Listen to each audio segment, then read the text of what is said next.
Hello and welcome back to the Derailment Chronicles, where no train of thought ever stays on track. And if nobody has told you today, I'm glad that you're here with me in this moment. Well, everybody, besties, we have gone. This is our 12th main episode of the year, and we've hit 12. We've been going for 12 months.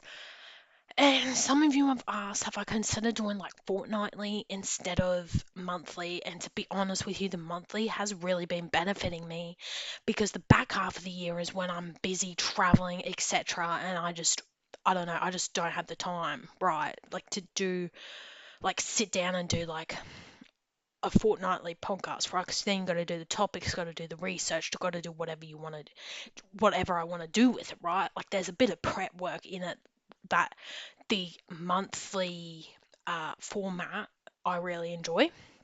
And I feel like with monthly, like it's once a month, right? So, yes, I'm only sitting down here for like 30 minutes to an hour, but then, I've got to edit it and then I've got to work out the content set, got to work out my content schedule, what like clips I want to show you guys, etc., right? So, the month sort of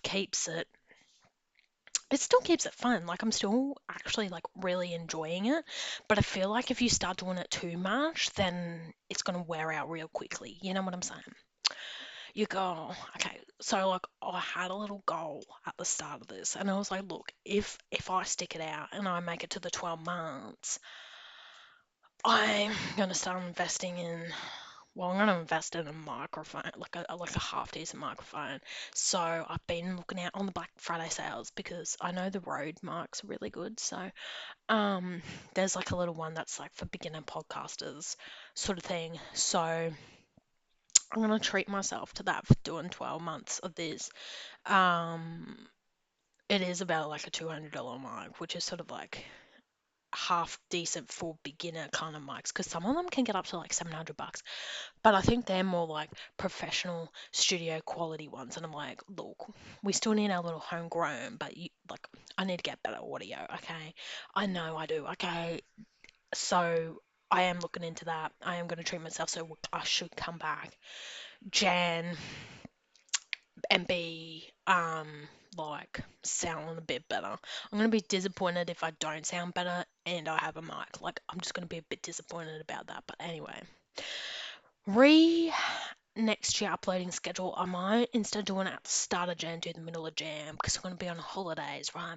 But we're still going to do a Jan episode, but it's just going to come out a bit later than the other ones because either that or I might do like a little bonus one for Chrissy, keep you guys updated, but then do like the main, my main sort of episode ones mid Jan, right? Just so I have a little holiday, a little reset, come back, because I'll probably have more things to discuss, okay? So, since our last catch up, I have been to Tassie. I went on a 7-day trip to Tassie, and we even did like a little YouTube video for it because mum's a part of this Facebook group called Lappa Tasmania. And like we had a packed full schedule. Like it's not one of those relaxing holidays you have. Like we were doing like 18 to 20,000 steps a day, like 3 to 4 hours of driving a day. Like we were going all around. So if you're interested in that, it is on YouTube. Um, yeah, it is on YouTube. The link's also on the Lappa Tasmania site, but it was like called Our 7 Days in Tassie. So, and it was posted on my like personal YouTube account. So just look for a photo of me on that one. I made that using the same stuff I do here, and so that was a bit of a project. Unfortunately, the audio wasn't real good on that because of all the wind and stuff, but I think people get the picture. Anyway, the coffee. Tell me why the coffees were so bomb down there. Like, you go to some random place and you get a coffee and it's like bomb ass. Like, this place we went to was like a fish and chip shop, but it served like one of the best coffees I've had for a bit. Like, honestly, absolutely beautiful. Um, could do multiple trips there, like to go to, I don't know, like do more of the north, do more of the west, do more of the south. that could be good because we really cover the east, sort of like more east coast this time around.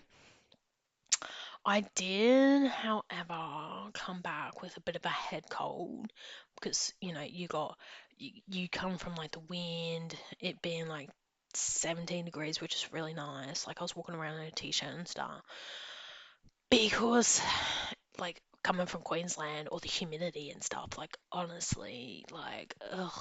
But like you walked out of the airport and you're like, oh my God, this is nice. Like this is really nice. This is actually like warmer than I thought it was gonna feel. But then some days you did get the rain and then it got really cold. And then so you come back from those kind of conditions back to the humidity and stuff. And of course it's like going in and out of rooms that have air cons and not, like you're gonna get sick. But here's the thing, everybody's like chicken noodles, like chicken soup when you're sick. And like, yes, that does work. But what I find works better is that chicken golden curry, okay? You get chicken, carrots, potato, and a bit of onion, and you put it in. You do whatever you want with your rice, whether it's like packet rice or you steam up some rice. But then you just like put those stock cubes in and like it I eat it and I instantly feel better. I don't know if it's just the chicken in it because like both things have chicken in it or it's like warm plus chicken, but whatever chicken's got going on it to make you feel better. Because I swear if I did like a beef golden curry, it wouldn't have the same effects. So I reckon it's something in chicken. Maybe it's the combo of the chicken plus the veggies that help and the fact that it's warm. But I don't know. Scientist people, let me know. Okay? People that understand that science, let me know. Anyway, since it is our like little happy holidays episode, sit back, relax, because today's topic is something I did promise in an earlier one and have just got through or like looking up timelines, looking up everything on the evolution of Miss Miley Cyrus. So today I don't actually have a coffee. I actually got a little grow fruit juicy, little orange one. They were on sale at Woolies, and honestly, it is bomb. I do understand from Maureen, New South Wales, where place near where my mum grew up. So anyway, if you see Grove orange juices, or they do have other ones that are also nice, but the Grove orange juice, absolutely bomb. So, can recommend. So, get your drink, get a snack, sit back and listen, or if you're watching me on the YouTubes, hello, sit back and watch us. Okay, let's get into it because Miss Miley Cyrus has really evolved and she has done so much. Okay, so let's start breaking down Miss Miley Cyrus. And where do we start? We start at the beginning, okay, when she was born. So she was born November 23rd, 1992 to Mr. Billy Ray Cyrus and Miss Tish Cyrus. Now, you might know Mr. Billy Ray Cyrus for Achy Breaky Heart or Old Town Road with Lil Nas. Because, like, let's be honest, that really did take over. Didn't expect that to be such a banger, Mr. Old Town Road, but Achy Breaky Heart was his number one hit for a long time. So then, okay, so that's Dad sort of. Then we have Miss Tish Cyrus, who was an actor and producer, and very much so. We need to get Miley into show biz. Okay, she was typical show mum. And can we, of course, talk about how Miss Dolly Parton is her godmother? Have you seen the YouTube sessions where, well, she's posted, sorry, backyard sessions on YouTube with Dolly Parton, like Miley and Dolly singing together like a chef's kiss. Beautiful. So, here's the thing Miley Cyrus is her stage name. Okay, I did some digging. I found this out. And I was like, excuse me. Like, I had to check multiple sources because I thought this one source that I was using for like research was lying to me. No, her real name is actually Destiny Hope Cyrus. But honestly, getting a stage name is right there, babes. Like, that is a good idea because you hear people that use their like real names as stage names and then like say you're at the doctor's surgery and they call you out and people recognize you, they'll be like, oh, what are they doing here? I wonder what they're in for. You know what I'm saying? So a stage name is always good to have because people will be like, is it really them? But then they call out your real name and you're like, no, okay, just somebody that really looks like them. But like in reality, it is actually that celebrity, but you don't know because they just use their real name and not their stage name that you know them by. Like keeping a bit of a separate persona. Anyway, we Miley Cyrus really started taking off with this Disney Channel show, Hannah Montana. Now, I wasn't really a Disney Channel kid, like, because we didn't like have Foxtel growing up. I was like a Saturday morning Channel 7 would have like the Disney Channel morning or whatever. Like that was the extent of the Disney Channel I had, right? But Hannah Montana was really big, okay? So let's get into it. So, Miley originally auditioned for Hannah Montana at age 11, but she was rejected because she was too young. But the people that did the auditioning casting loved her energy, kept her in mind, like because she could sing, she could dance, she could act, right? Like a bit of a triple threat. So eventually, 2 years later, they ended up casting Miley as Miley Stewart slash Hannah Montana. Okay, this is at 13 years old in 2006. Okay, we are at 2006. Now, this show ran from 2006 to 2011. Okay, which is later than I thought it ran. Okay, but she was going across a couple of seasons, and basically this catapulted her into stardom. So then, to make the show Hannah Montana feel even more authentic, they cast Billy Ray Cyrus as her like on-show dad. But people are like, oh my god, like in real life, he is actually Miley Cyrus's dad. Like, oh my god, love this like little reality show, but like it was a completely scripted TV show. The authenticity was helping add to why fans liked it. So, basic premise for the show, if you didn't grow up watching it or like watching it regularly, Miley Stewart is a teenage girl by day, but by night she puts on a blonde wig and she becomes Hannah Montana, a full blown pop star, okay, living this double secret life. And it was just iconic because like as a kid you were like, oh my god, imagine if I could do that, like live a double life, like yeah, like put on a blonde wig and they don't know who I am, sort of thing. It's kind of like, in like Marvel movies where they're trying to like superheroes trying to act like a pedestrian and they just put on a cap and a hoodie and some sunnies. Yeah, that kind of thing. But the blonde wig and clothing did change up a bit, so it was a bit more like, okay, yeah, I can see how people didn't pick up that these two people were the same person. So, the show was pulling huge as ratings for the Disney Channel and basically helped launch this whole Disney Star era. So, you think Selena Gomez, the Jonas Brothers, Demi Lovato, all of them had to uphold a certain kind of image, okay? If you were a Disney kid, Disney star, little kids were looking up to you, okay? So you had to like dress proper, act proper, kind of be this clean cut, good kid because that's what Disney wanted to promote. So they were selling a brand, they were selling role models, and whether like Miley, this was pretty hard for Miley because she was like, oh, I feel like I'm stuck in a box with little friend work out who I am, right? Because mind you, she's doing this through her like teenage years where you start to develop a sense of self-identity, but she was being told what her identity needs to be, so she didn't really have the freedom to explore that until after she finished the show, and we're gonna get to that in the next. That's going to be the next era. Don't you worry about it, okay? We're going through the eras. So park that thought for a moment about her breakout.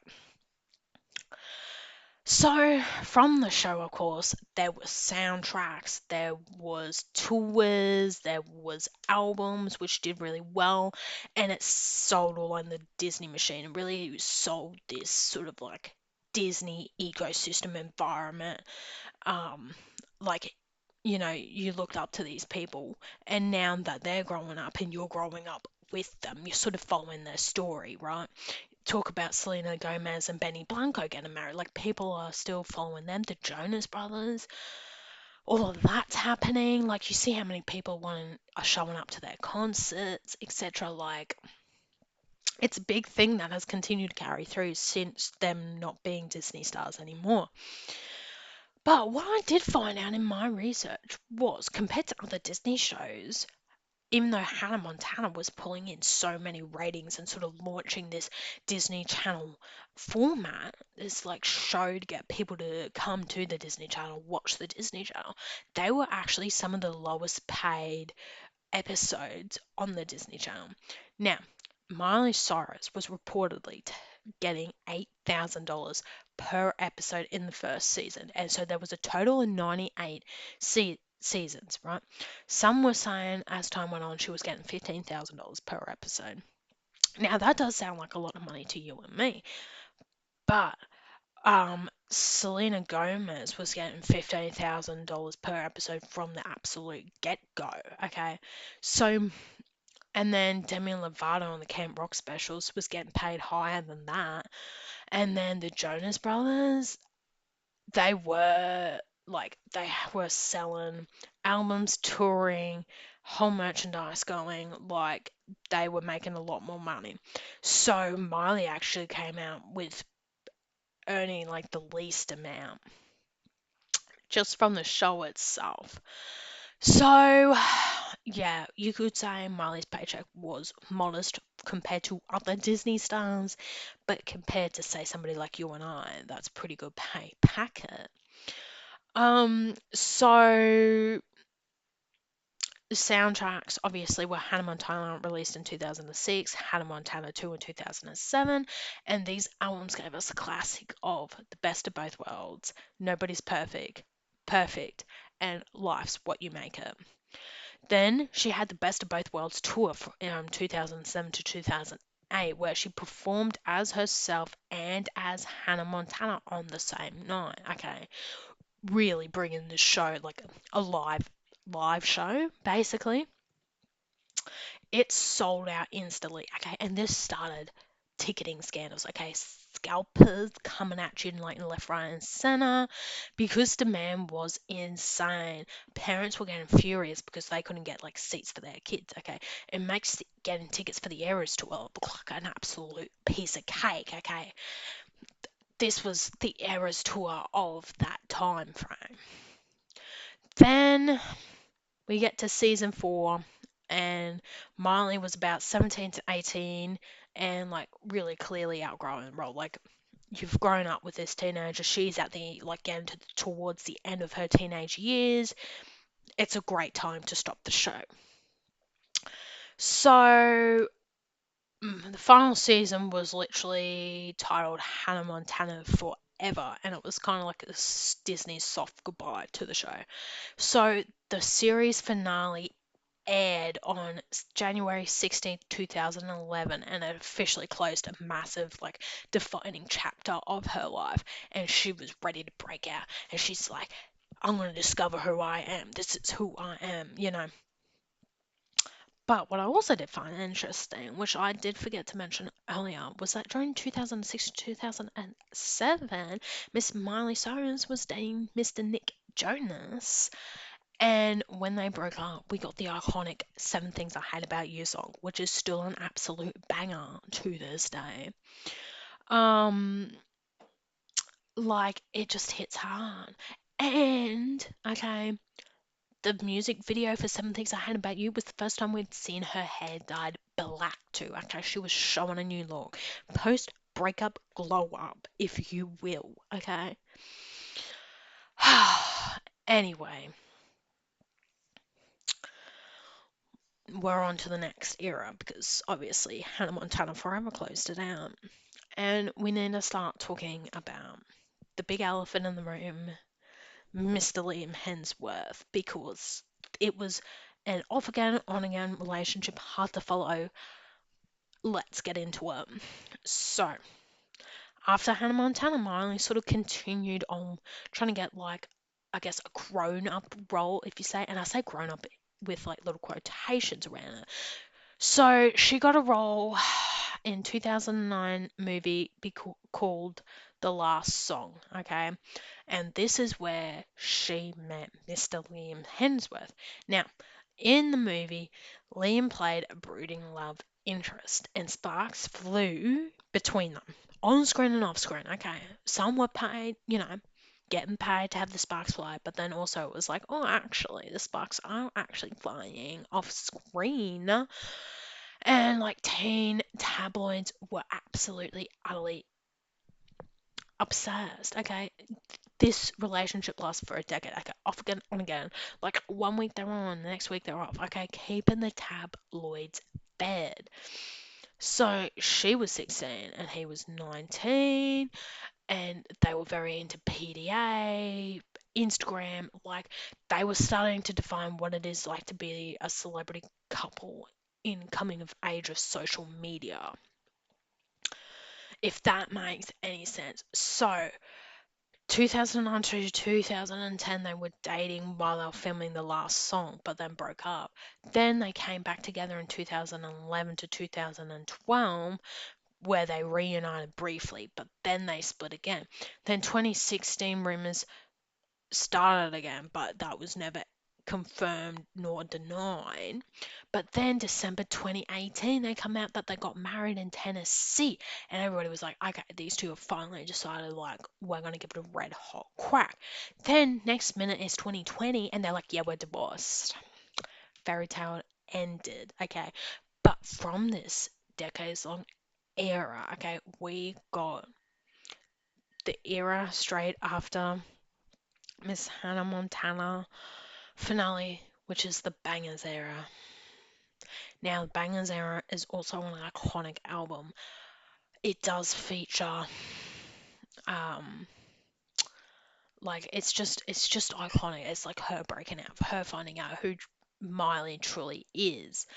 So Bangers was sort of raw, experimental. She's trying to find her sound, non-Disney sound, and it reflects independence, rebellion, navigating fame versus personal relationships, Liam's presence in her life, and then post-divorce, we got another one of her greatest albums, which is, well, in my personal opinion, which is Plastic Hearts, okay, because that album was absolutely phenomenal. It was so good. Anyway, that's all about getting empowered and stuff after the relationship.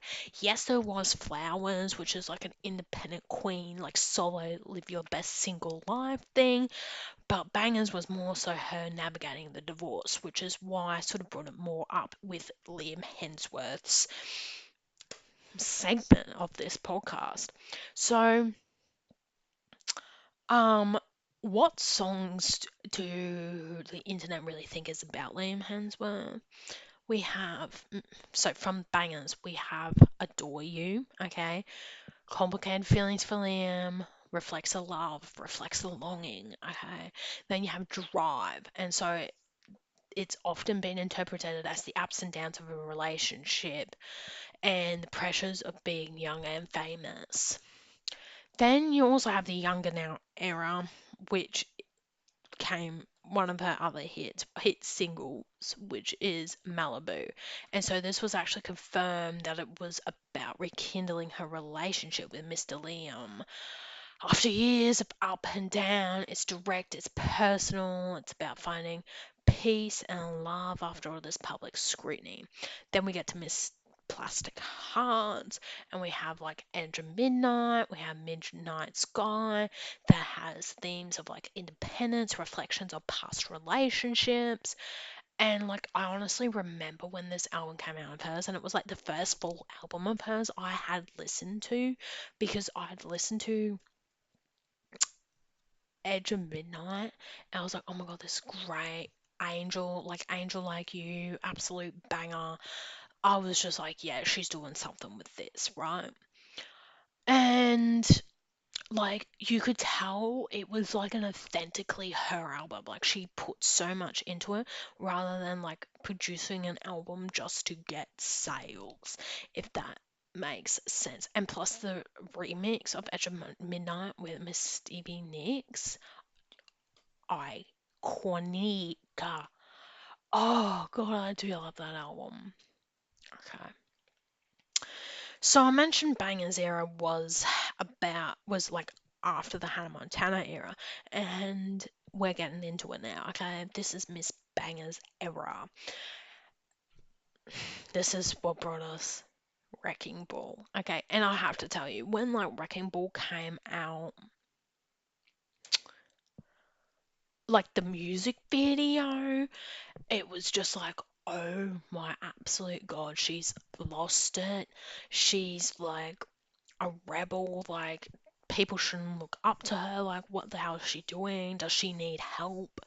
Like it was a very mixed reaction. And look, honestly, this album was like her breaking out of that Disney stuff. Be like, I'm not Hannah Montana, babes. I'm Miley Cyrus. I want you to know who I am. And so let's talk about Wrecking Ball. Okay, it is a song that did define an era. It's raw, it's emotional, heartbreak, about vulnerability. It is rumored to be about her off again, on again relationship with Mr. Liam, which we covered before. The music video, iconic. Like it's to this day, I haven't heard of like every time somebody says Wrecking Ball, I think of that music video, right? Whereas somebody else could tell me like another song and I'd be like, I can't picture the music video for it. And I think just because it was so controversial and everywhere that's like everybody was talking about it, like that's how it got ingrained into my brain. Um, yeah, basically it was just like Miley being like, I ain't no little good girl, Disney girl no more. I can't get into the new Miley. This is who I am. So, like, most of the media did call her like rebellious. Like, they had a lot of comments and not nice things to say about it. She'd have red carpet appearances, award show performances, social media posts, and they're all part of this like new era of Miley being like, I'm loud, unapologetically me. Like fans were split. Like some hated it because they were like still, I guess, hoping for that Disney kind of persona, but Miley's like, mate, I've been caged in since I was 13. Like, I need to explore who I am as a person, who I am as an artist. And this was very much setting her up as like an adult artist, a pop star, not a Disney star, right? Trying to really put a canyon in between those two kind of sides. And it was really good. Like every decision in this era, the music, the visuals, the publicity stunt contributed to the Miley that we see now, right? Unapologetically her, you do you, babes, authentic. So then we get to 2020, and that brings us to post Liam and Cody Simpson enters the picture, and we're gonna call this her plastic hearts era. So, she divorced Liam 2020. Miley entered a period of reflection, reinvention, self discovery. Okay. She was done with the media circus, that was her personal life, and she was like, okay, I want to express who I am now after all this reflection. I want to show you my growth on my own terms, both musically and personally. Okay, so during this time, Cody Simpson enters the picture like a little fun rebound, right? And their relationship was actually pretty public for a while, from like Instagram stories to like casual collabs, and like he was just fun for Miley, right? Trying to bring back, like post-divorce Miley, like from the trenches down in the deep dark depression Miley to like life can be fun and it's okay to have fun again. Like you can achieve this. But they did eventually part ways in 2020, but it was basically helping her on her journey towards independence and self-reflection. So let's get more into the sound of Plastic Hearts because it was very different from the Bangers album, which was very different from the Hannah Montana albums, right? So Plastic Hearts was released in November 2020 and it was more of a rock infused 80s inspired, critically acclaimed album. So singles, you had like Midnight Sky, Prisoner with Dua Lipa. Like, do you remember when that was just on repeat on like mainstream radios? Angels Like You showcase like Miley's authenticity, confidence, vocal growth because it was like quite stripped back, like it wasn't overproduced, say like a Prisoner or like a Midnight Sky, like it was just her. Like you could see her up there with somebody with a guitar, or she if she plays guitar herself, like sitting there just doing like a stripped back acoustic version of it, and it would still hit hard. And then she also, of course, had some iconic rock idols that she collaborated with, aka Stevie Nicks, Joan Jett, and Billy Idol. The song with Billy Idol was absolutely banging too, and with Joan Jett as well. Like that's what I'm saying. There is a lot of banging hits on this album, and like the fact that it's like a rock album, and then you have like these iconic rock artists, it's kind of like you're paying homage to the people that paved the path so you could walk on, which also like added to how cool this album was coming out. And like if you have a look at the album lyrically, it explores heartbreak, independence, empowerment, and self-realization, like clearly influenced by her relationship with Liam. You know, you're coming off a divorce, you're finding out who it is. So why does this era kind of matter? Okay, because I feel like Bangers was her coming out, be like, I'm an adult artist now, I'm like a pop star now, right? But Plastic Hearts show her growth. She's no longer the wrecking ball girl. She is somebody who has gone through heartbreak and is trying to rebuild their life and find who they are spiritually, intuitively, like who they are. They were lost and now they're trying to, they're in search of something. And it's just like her journey to becoming a self-assured like rock artist. And then like Cody Simpson chapter shows like her experimenting with like her own terms, taking control of her narrative, and learning from past relationships, right? Because like her and Liam off again on again for a decade, right? Like that couldn't be like 100% healthy. And so it was like a musical rebirth for her. Okay, being like she lyrically, musically has the ability to wow people based off her talent. She doesn't need music videos like Wrecking Ball to keep her relevant. So it was more so her becoming an artist herself and letting her artistry speak for itself rather than just going for some shock value. And then we come to the Flowers era and the Something Beautiful era, okay? Something Beautiful is her current released album, okay? Latest released, sorry. It's how it's the modern Miley. So so after Plastic Heart, she continued to evolve as an artist as you do. So we enter in the Flowers era from Endless Summer Vacation, which was 2023. So this was like her most empowered, self-assured work to date yet. So Flowers, instant, instant hit. Okay, like you'd go to grocery shopping and they were playing it. Like anywhere you were going, they were playing it. Kind of like Mariah Carey at Christmas was what Flowers was during the time it came out. The lyrics reflect growth, resilience, and that like you can just be okay with being on your own. Like you are independent. Like somebody's not here to complete you, they're here to complement you. Like you have to know who you are first. It was also her biggest solo hit ever, and it dominated the charts, as I was saying, and earned like really good critical acclaim. Musically, it sort of blended pop with modern catchy sounds, simple yet powerful. You don't need to, Miley don't need to be shocking you. She has the talent, and that's what she's bringing. That's what she is giving. So it just started to show that Miley is finally at peace 3 years later post divorce, right?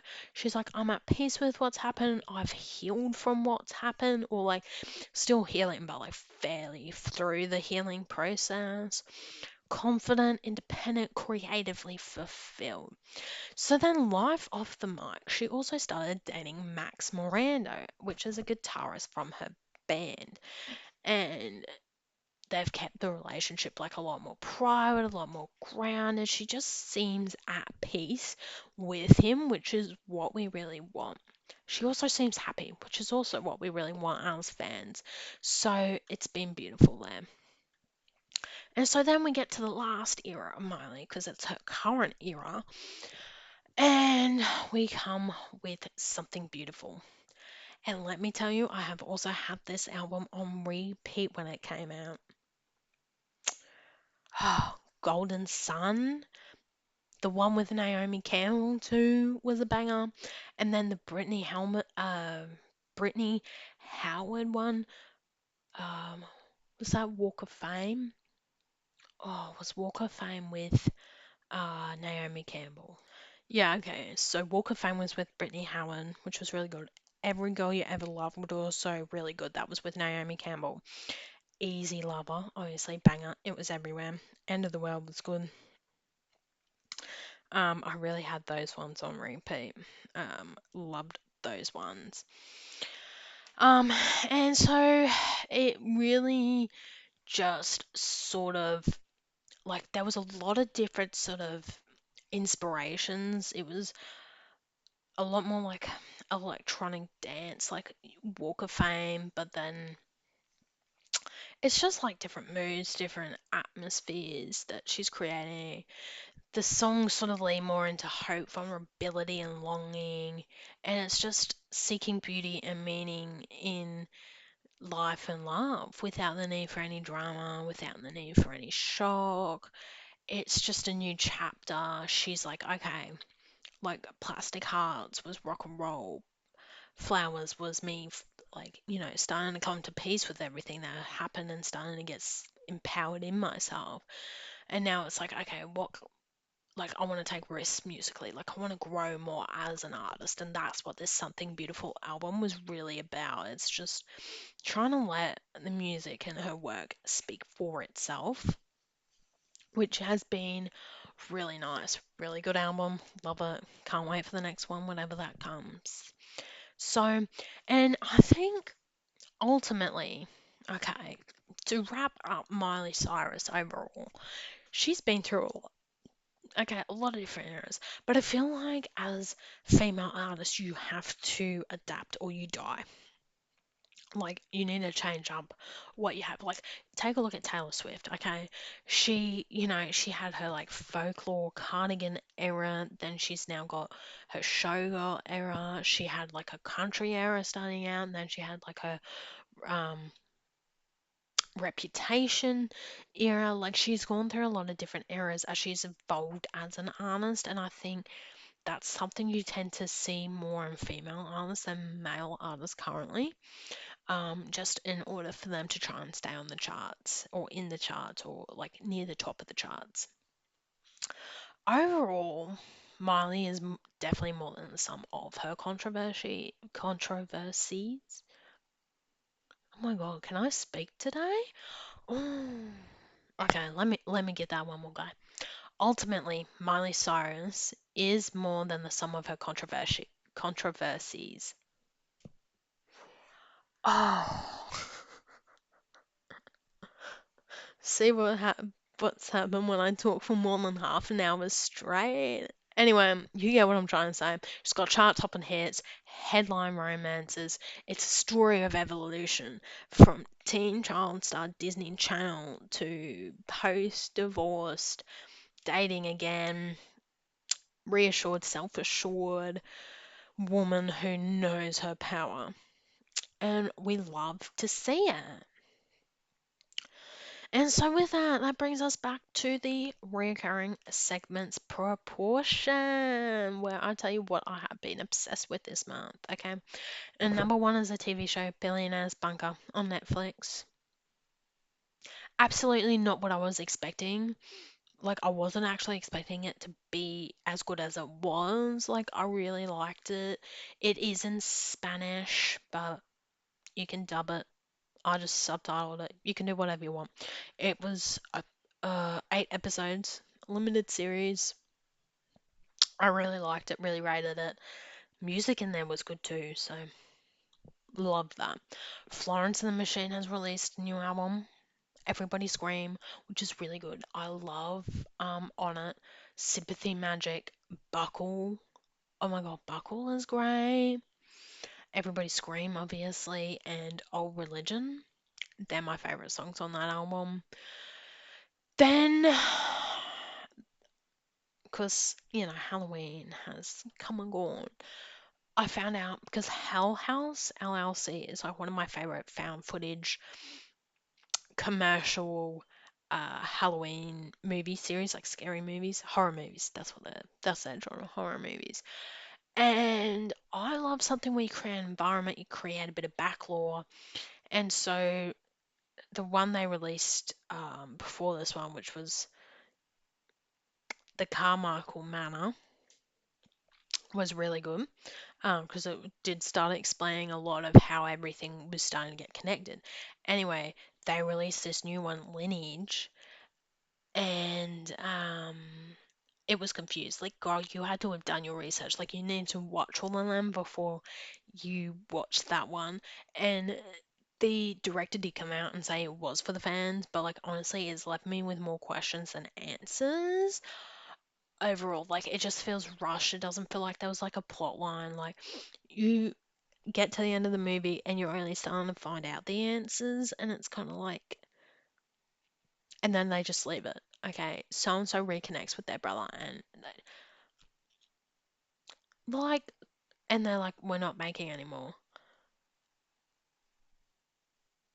It's like, mate, that moment that you ended it on should have been in the middle of the movie. So then you can get closure. Like, it doesn't feel like that movie has any closure in it, and a lot of people have been saying it wasn't a very good movie, and it wasn't. I was like quite disappointed with that one. But anyway, I'm gonna go back and rewatch the other ones because they're all on Shudder. I can rewatch them. Sometimes they're nice to watch and just remember what was happening, what was the storylines, etc. Because it had been quite a bit of time in between me watching like the Carmichael Manor and Lineage, so I was a bit out of date with my Whole House LLC lore. And that is it for today's episode, and I hope you enjoyed the chaos. And if you're not already, follow us on Spotify, YouTube, and Apple Podcasts. And jump on the Insta if you'd like to yell into the void with me in between episodes. And remember, life's unhinged, so you may as well be too. Stay chaotic out there.